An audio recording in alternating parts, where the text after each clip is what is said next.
I never thought moving out of my own house would turn into a police standoff. 5 squad cars boxed in my driveway, officers crouched behind their doors, guns ready because the HOA president called me in as a threat. And the worst part, she didn't know the armed intruder was actually my son, a police officer himself. Act 1. The Spark. 6 weeks earlier, I thought I was about to start a brand new chapter. St. Mary's Hospital chain wanted me as their exclusive organic vegetable supplier, 5 years guaranteed. That deal was my ticket to expand the little farm I'd built in my backyard, the one my late wife Lisa dreamed about before cancer took her. She made me promise. Keep growing the clean stuff, Robert. Healing food. So yeah, this wasn't just business. It was my way of keeping her alive. The morning I hammered a for sale sign into my front lawn, I felt her close, like she was still laughing in the breeze. But then, out of the corner of my eye, she appeared. Karen Whitmore. 52 blonde bob designer yoga pants she never sweated in. HOA president for 8 long years. She strutted across the street like she owned it. Robert, she sang fake sweet, you're not, really, leaving our beautiful community, are you? I explained politely about the contract, the farm, the dream. Her smile stayed frozen, but her eyes sharpened. Well, she said, checking her nails moving can be complicated. Hope you've reviewed Section 12 of our bylaws. That was Karen's way of saying, I'm about to make your life hell. And she did. Within hours, a bright orange violation notice was slapped on my door, $500 for leaving my produce truck in my own driveway too long. A rule no one had enforced in 10 years. When she came to collect, I recorded her. I caught her whisper, "This is just the beginning, Robert. I'll make sure you never leave." I brushed it off at first until the real estate agent called. The buyer, who was ready to sign, gone. Why? Because Karen blasted an email to the entire neighborhood saying I was a deadbeat homeowner, dodging debts, attaching 47 fake violations. Photoshopped, fabricated, pure lies. That's when I realized this wasn't a petty squabble. Karen wanted to bury me. Act 2. Escalation. A few days later, the moving company I'd hired canceled. The manager sounded terrified. Karen had threatened to sue if they set foot in Willowbrook. I sat in my kitchen staring at the phone, wondering how the hell I was going to pack up 5 years of life by myself. That's when I heard the knock. Maria Rodriguez, mid-40s, flour dust still in her hair from her bakery, nervous, clutching a notebook. "Robert," she whispered, "we can't talk here. She's got Mike watching your house." Mike Stevens, Karen's new boyfriend. A creepy unemployed vet who parked his white van for hours just staring. Everyone in the neighborhood hated him, but Karen called him HOA security. At Maria's bakery, she opened her notebook. 2 years of documentation. Every family Karen had targeted, every business she'd destroyed. Same playbook, fake violations, intimidation. Then her brother swoops in with a lowball offer. "She even threatened to burn down my bakery," Maria whispered, shaking. "But this time, I have proof." For the first time in weeks, I felt hope. So we made a plan. I'd keep acting like I was leaving, baiting Karen. Maria would record everything. And boy, did Karen take the bait. She called a tow truck to drag my farm truck away. The driver happened to be one of my market customers. He unhooked it, laughing in Karen's face. "Your vegetables saved my wife's life, Mr. Thompson. I'm not towing you for this crazy lady." Karen's cheeks turned purple. She shrieked, "You'll regret this. I'll sue you both." That night she convened an emergency HOA meeting. She ranted, spit-flying, and shoved through a brand new rule no one could move out within 90 days of listing their home.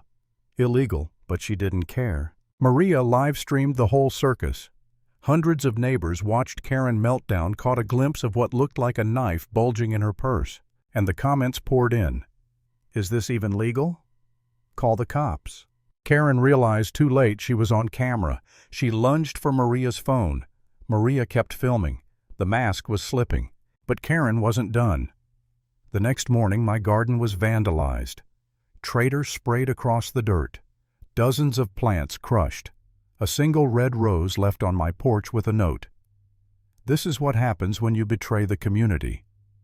That broke me. I stood there staring at Lisa's basil still alive, somehow surrounded by wreckage. I thought about just quitting. Forget the contract, forget the fight, just sell cheap and run. Maybe Karen was right. Maybe I was foolish clinging to this dream. That night I wrote Lisa another letter. Your garden is under siege. I don't know if I can keep this promise. She's breaking me.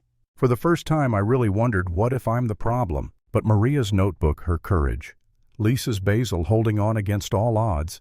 Something inside me snapped back. No, I wasn't the problem. Karen was, and I was done rolling over. Act 3. The Showdown. Karen escalated again, cutting my water and power through one of her shell companies. 95 degrees outside my irrigation system, dead crops wilting before my eyes. She wanted to starve me out. Neighbors stopped waving.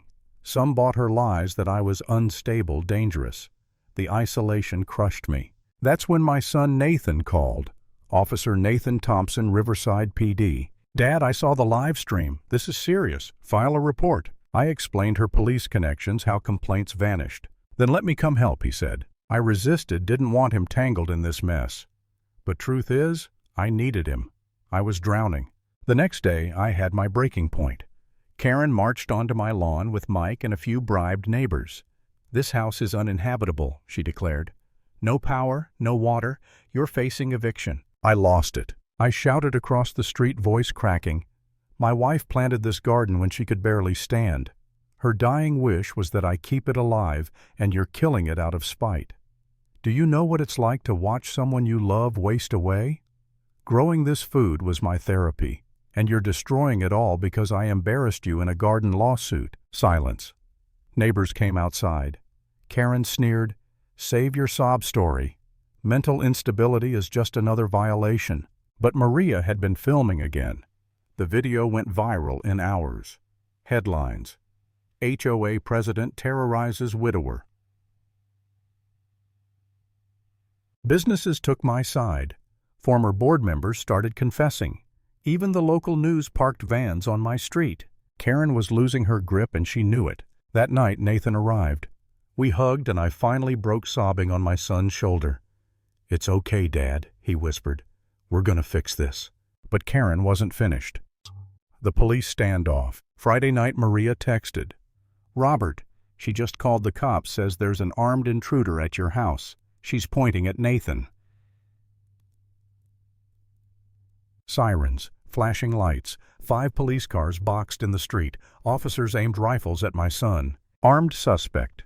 Hands up. Nathan raised his arms calmly. "Dad, don't move." I froze, heart pounding. Karen wailed from across the street, pointing, "That's him. He's stalking me, pretending to be a cop." Nathan's voice was steady. "I'm Officer Nathan Thompson, badge 2847 Riverside Police. Off duty visiting my father. Service weapon holstered. I'm going to slowly reach for my ID." The lead officer barked, "Don't move. We got a report of an intruder." The absurdity hit me. My son commendations on his record nearly executed because of Karen's lies. Then headlights. Sergeant Rodriguez, Maria's husband, arrived, badge flashing. "Stand down. That's Officer Thompson. I know him personally." Weapons lowered. Relief surged through me. But Karen, oh, she couldn't stop. She stormed forward, screaming, "He's dangerous. Why aren't you arresting him?" Mike puffed out his chest beside her. "Yeah, I've documented everything." Rodriguez's eyes narrowed. "Mike Stevens, aren't you under a restraining order for stalking women?" Mike stammered. Too late. The trap snapped shut. Nathan pulled up Maria's videos on his phone. Karen cutting my utilities, ranting in meetings, Mike lurking outside. Neighbors whispered, cameras rolling. Karen's face twisted, veins popping. "I'm the HOA president. I have authority." Then she lunged. She actually swung at my son, her manicured hand cracking across his face. Gasps. Silence. Every officer stiffened. Rodriguez stepped forward. Cold. Professional. "Karen Whitmore, you're under arrest. Assaulting a police officer, filing a false report, criminal harassment." Karen tried to run, tripped in her designer heels and face planted right into the tomato patch Lisa and I planted years ago. As officers cuffed her, dragging her off, she shrieked, "You're all jealous. I'll destroy you." But nobody listened. Not anymore. Closing line. What you plant is what you harvest. and Karen she planted fear and reaped her own downfall.